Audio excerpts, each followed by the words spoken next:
Bonjour à tous, donc c'est un honneur pour moi d'être là ce matin et donc je vais vous parler des non-demandes d'interruption médicale de grossesse,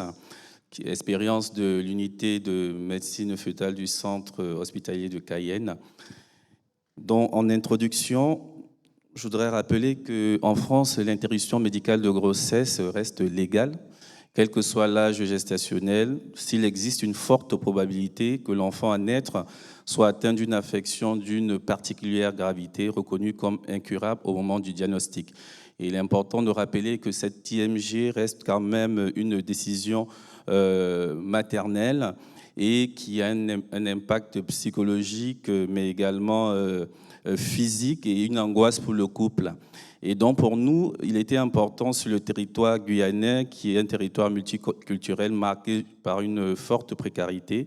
par des spécificités locales, de voir ce qui pouvait influencer la décision du couple, mais notamment de la patiente dans ce type de décision. Et donc, l'objectif du travail était d'explorer les cas de non-demande d'IMG, malgré un pronostic fœtal très péjoratif au sein de notre unité.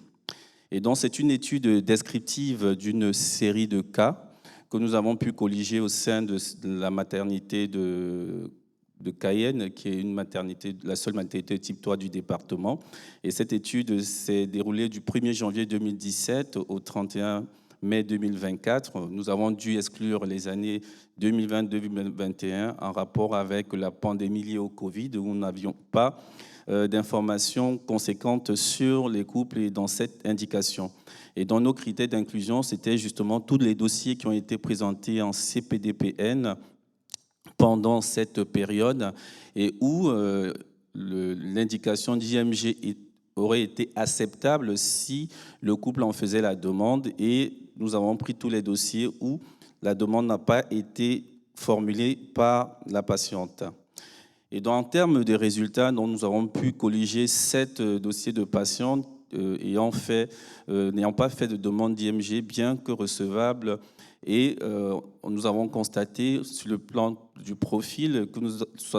près de 71% de ces patientes étaient en situation irrégulière et particulièrement d'origine étrangère, plus précisément haïtienne. Et les pathologies retrouvées, c'était surtout des pathologies chromosomiques dans la moitié des cas et des pathologies malformatives des voies urinaires. Et dont les raisons de non-demande, il est important de les rappeler qu'elles étaient uniques pour chaque couple. Et donc nous avons retrouvé des convictions religieuses pour 2 cas,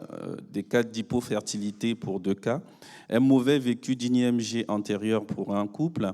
et notamment pour 2 autres couples, l'espérance en des traitements alternatifs faisant suite au discours médical. Et donc, pour les issues de grossesse, nous avons la moitié des cas qui sont terminés par des décès périnataux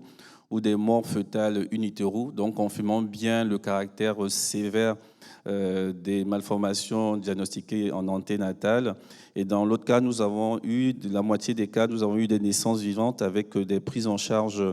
lourdes dans des centres de référence, et cela est vu sur le poster à l'extérieur.